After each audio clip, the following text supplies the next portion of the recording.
સોના અને ચાંદીના ભાવોએ ફરી ઐતિહાસિક સપાટી વટાવી। પુષ્ય નક્ષત્ર પહેલા સોનું 2244 રૂપિયા મોંઘું થયું છે। 24 કેરેટ 10 ગ્રામ સોનાનો ભાવ રૂપિયા 1,28,000 પહોંચી ગયો। સાથે ચાંદીના 1 કિલોના ભાવ રૂપિયા 1,75,000 નોંધાયા છે। દિવાળીનો તહેવાર નજીક છે, પરંતુ ભાવ વધવાથી ખરીદીમાં ઘટાડો થયો છે। સોના ચાંદીની ખરીદીમાં 15% સુધીનો ઘટાડો જોવા મળ્યો।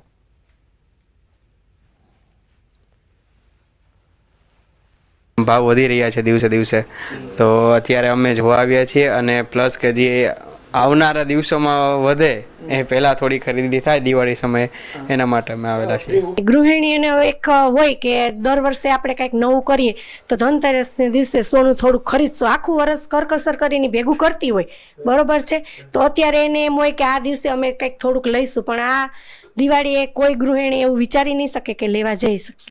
આજની ઐતિહાસિક સપાટી ઓલ ટાઈમ હાઈ ઉપર આજનો સોનાનો ભાવ છે। ચાંદીના ભાવમાં આજે છે ને 1,75,000 રૂપિયા અત્યારે આપણે ફિઝિકલ માર્કેટનો અત્યારે ભાવ ગણી શકાય, અને ઓલ ટાઈમ હાઈ ઉપર અત્યારે સિલ્વરનો ભાવ છે। આમ જોઈએ તો હવે સોના ઉપર બધાને ભરોસો વધ્યો છે, પણ છતાંય આમ 10-15% અત્યારે ડિફરન્ટ છે, પણ હા ઘટાડો કહી શકાય, 10થી 15% ઘટાડો છે। ગયા વર્ષે તો સોનાનો ભાવ એમ માનો ને કે 70-75,000 આસપાસ હતો, એટલે બધા ટૂંકમાં આમ ખરીદી નોર્મલ હતી, અને આ વર્ષની એની કમ્પેરિઝન કરીએ તો 10થી 15% અત્યારે ઘટાડો ગણી શકાય। તો સોના ચાંદીના ભાવ આસમાને પહોંચ્યા છે, ત્યારે સોના ચાંદીના ભાવમાં સતત વધારો થતા જ્વેલર્સને ત્યાં ગ્રાહકોની સંખ્યા ઘટી રહી છે। માત્ર એક જ વર્ષમાં ભાવ ડબલ થતા 40%થી વધુ ગ્રાહકોની સંખ્યામાં ઘટાડો આવ્યો છે। હાલ 60% લોકો માત્ર ઇન્વેસ્ટમેન્ટ માટે સોનાને ચાંદીની ખરીદી કરી રહ્યા છે। 40% ઘરાકી અને 50% ક્વોન્ટિટી ઘટતા વેપારીઓની ચિંતા વધી ગઈ છે।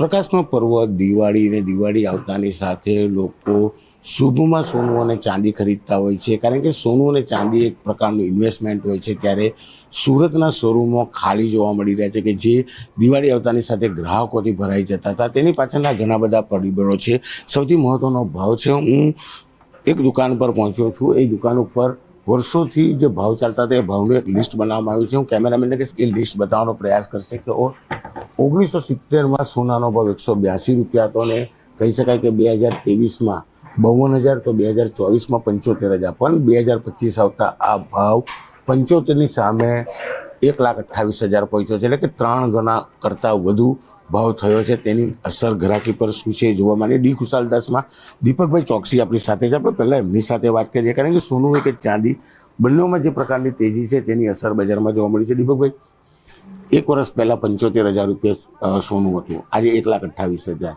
ચાંદી 50,000 હતું, તે 1.25 લાખ પર પહોંચ્યું, એની અસર ગ્રાહકી પર શું, અને આ બધા પાછળના કારણો શું? સ્ટેટિસ્ટિકના આપણા જે અત્યારે આંકડા કહે છે કે અત્યારે જે ઇન્ડિયાની માર્કેટમાં 40% જેવી રિટેલ ગ્રાહકી જ્વેલરીને ત્યાં ઓછી છે। એ અહીંયા સુરત નહીં, પણ સુરતની બહાર પણ દરેક રાજ્યોમાં પણ અત્યારે ગ્રાહકીનું પ્રમાણ ઓછું છે, પણ એની સામે ઇન્વેસ્ટરો વધી ગયેલા છે। લોકોને સોના ચાંદી પ્રત્યેનું જે ઇન્વેસ્ટમેન્ટની જે સાચી મેથડ છે એ આઈડિયા આવેલો છે। લોકો એ વિચાર કરે છે કે સોના અને ચાંદીમાં કરેલું ઇન્વેસ્ટમેન્ટ ક્યારેય ફેલ નથી જતું હતું। દર વર્ષમાં 12% ઉછાળો સોના ચાંદીમાં લગભગ મળતો જ હોય છે, અને આ વખતે જે ઉછાળો લગભગ કહી શકાય કે 100% જેવો ઉછાળો આ વર્ષમાં, એક જ વર્ષમાં જે સોના અને ચાંદીના ભાવ હતા એ ઓલમોસ્ટ ડબલ થઈ ગયા। તો આ બધા કારણોના હિસાબે અત્યારે માર્કેટ ચાલી રહેલી છે, અને ઓવરઓલ જોવા જઈએ તો ગ્રાહકીનું પ્રમાણ 100% ઓછું જ છે। એટલે અમે એમ જોવા જઈએ તો એવું લાગે કે જે ગત વર્ષની સરખામણીમાં આ વર્ષે લોકો જે સોનું ખરીદી રહેલા છે ઘણું ઓછું ખરીદી રહેલા છે। 40% ગ્રાહકી નથી, અને જે ગ્રાહકી છે તેમાં ક્વોન્ટિટી ડાઉન થતી પણ જોવા મળી રહી છે। કેમેરામેન જીગર ગુગલ સાથે કીર્તેશ પટેલ, ન્યૂઝ 18 ગુજરાતી, સુરત। ચાંદીના ભાવમાં ધરખમ વધારો થયો છે। સોનાનો આજનો ભાવ 1,28,000 રૂપિયા થઈ ગયો છે, જ્યારે કિલો ચાંદીનો આજનો ભાવ 1,78,000 રૂપિયા છે। ધનતેરસે સોનું રેકોર્ડ બ્રેક કરી શકે છે એવું નિષ્ણાતોનું માનવું છે। ધનતેરસે સોનું લેવું હોય તો અત્યારથી બુક કરી દેજો। એક્સપર્ટનું માનવું છે કે આ વખતે સોનાનો ભાવ રેકોર્ડ બ્રેક હોઈ શકે છે। ધનતેરસે સોનું ખરીદવાનો પ્લાન હોય તો એક્સપર્ટે પહેલાં જ ચેતવી દીધા છે। આ વખતે સોનું છપ્પર ફાળ ભાવે પહોંચવાનું છે, એટલે કે લેવાનો પ્લાન હોય તો અત્યારથી જ બુક કરાવી દેજો। સોનું પાછલા કેટલાક દિવસથી સતત તેજીમાં છે। વર્ષ 2025માં સોનાના ભાવ લગભગ 50% સુધી વધી ચૂક્યા છે। જો સોનાના ભાવ 2022થી જોવામાં આવે તો તેમાં 140% જેટલો વધારો થઈ ચૂક્યો છે। નિષ્ણાતોનું કહેવું છે કે ચાલી રહેલા વૈશ્વિક આર્થિક ફેરફારો અને મોનિટરી પોલિસીની આશાઓ આ ધનતેરસ પર રેકોર્ડ પહોંચવાની સંભાવના સાથે આ ગતિ જાળવી રહી છે। જો કે કેટલાક નિષ્ણાતોના મતે ધનતેરસની સોનાના ભાવની ગણતરી હાલથી ન થઈ શકે.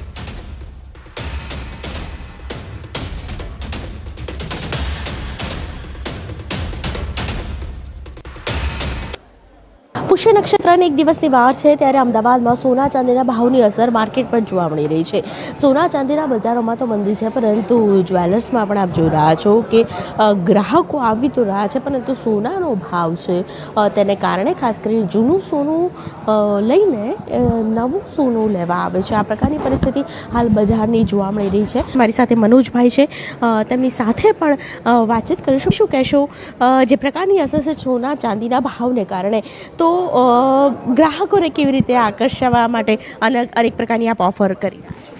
અત્યારે તો ગ્રાહકોને આકર્ષવા માટે ભાવ જ કાફી છે અને લોકોએ આ ભાવ અપનાવી લીધો છે અને આ ખરીદી કરી રહ્યા છે. અને બટ ઓબ્વિયસ અત્યારે સિઝન છે અને સિઝનની અંદર અત્યારે સૌ વેપારીઓએ ગ્રાહકોને પોતાની ખરીદી ઉપર અત્યારે ડિસ્કાઉન્ટ રૂપી બધાએ સરસ મજાની ઓફર મૂકેલી છે. અમે પણ મૂકેલી છે ઓફર, અને ઘડામણમાં ડિસ્કાઉન્ટના ઓફર છે, લાભ છે. અને ગોલ્ડ રેટ અત્યારે ગોલ્ડનો રેટ છે 1,28,000 છે પ્રતિ 10 ગ્રામ GST સાથે, અને શુદ્ધ ચાંદી છે 1,78,000 જેવો ભાવ છે.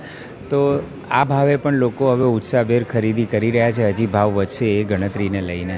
આ તમામ ગણતરીઓ વચ્ચે સૌથી મહત્વની વાત એ છે કે ગયા વર્ષે પુષ્ય નક્ષત્રમાં ભાવ કેટલો હતો અને આ વર્ષે કેટલો છે? એટલે હા, ઓલમોસ્ટ ડબલ જેવું છે. એટલે લોકો ખૂબ ખુશ છે, કારણ કે દરેક જણની પાસે પોતાનો આગવો સ્ટોક છે, પોતાની ખરીદી છે, બચત છે, અને હજી પણ એ કરી શકે છે. એ ખુશી છે ને લોકો હોંશે હોંશે લેવા આવે છે. પરિસ્થિતિઓને જોતાં આ ભાવમાં હમણાં કોઈ ઘટાડો થાય એવા સંજોગો હાલમાં તો નથી કોઈ, અને આ કેટલું વધી શકે એનું કંઈ નક્કી ના કહેવાય. પુષ્ય નક્ષત્ર છે, અને પુષ્ય નક્ષત્ર પહેલાં ખાસ કરીને જ્યારે ખરીદી કરવાની વાત આવે ત્યારે લોકો છે એડવાન્સમાં બુકિંગ કરાવી જતા હોય છે, અને ત્યારબાદ પુષ્ય નક્ષત્રના દિવસે બુકિંગ જે કરેલું હોય તેને બસ મુહૂર્ત સાચવવા માટે, તેને લેવા માટે આવતા હોય છે.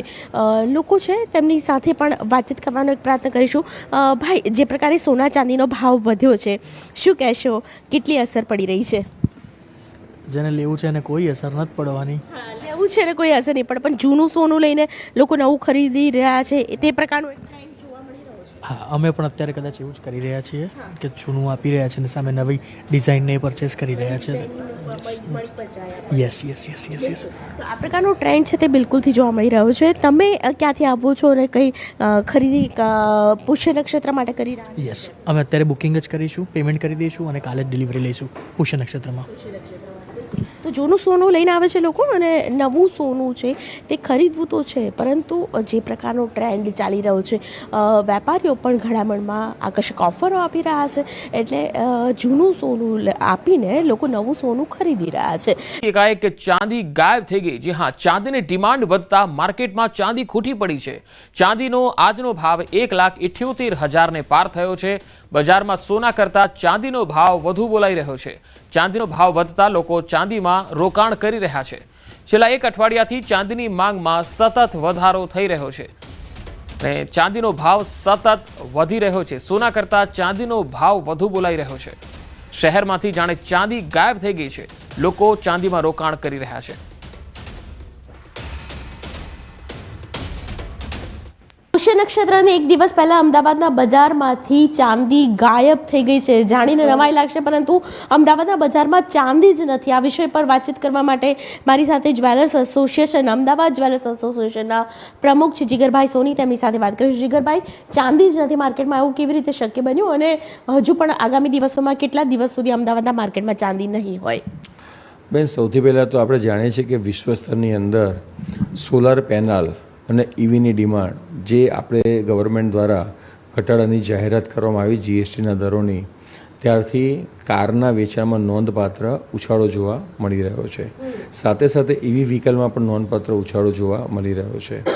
લોકો દ્વારા સોલાર પેનલની અંદર પણ મેક્સિમમ રોકાણ કરવામાં આવી રહ્યું છે, વીજ ઉદ્યોગને ધ્યાનમાં રાખીને. આ બધા જ પ્રયોગોમાં ચાંદીનો મહત્તમ ઉપયોગ થાય છે વાયર બનાવવામાં અને તેને કામ કરવામાં. આ દરેક સંજોગોની અંદર જે રીતે ડિમાન્ડ અને વૈશ્વિક લેવલની ઉથલપાથલમાં ગ્રાહકો દ્વારા ચાંદીની લેવાલી છેલ્લા અઠવાડિયામાં જે રીતે થવા પામી છે તે જોતાં મને એવું લાગી રહ્યું છે કે અત્યારે હાલના સમયમાં અમદાવાદમાં ચાંદી ક્યાંય તમને જોવા મળતી નથી. લોકો બુકિંગ પણ કરતા નથી અને જો કોઈ ગ્રાહક દ્વારા ચાંદી બુક કરવામાં આવે તો તેનું 100% પેમેન્ટ આવે તો જ ચાંદી બુક કરવામાં આવી રહી છે. ચાંદી પણ માર્કેટમાં નથી અને તેને કારણે પુષ્ય નક્ષત્ર પહેલાં જે પ્રકારે ડિમાન્ડ છે લોકોની તે વચ્ચે ખાસ કરીને સપ્લાય હાલ માર્કેટની અંદર જોવા નથી મળી રહ્યો. જોકે હજુ પણ આ જે કહી શકાય કે જે તૂટ છે તે ધનતેરસ સુધી પૂરી થાય તેવું ચોક્કસ એક અનુમાન કહી શકાય. કેમેરા પર્સન નિલેશ સોસા સાથે દીપિકા ખુમાણ, ન્યૂઝ 18 ગુજરાતી, અમદાવાદ.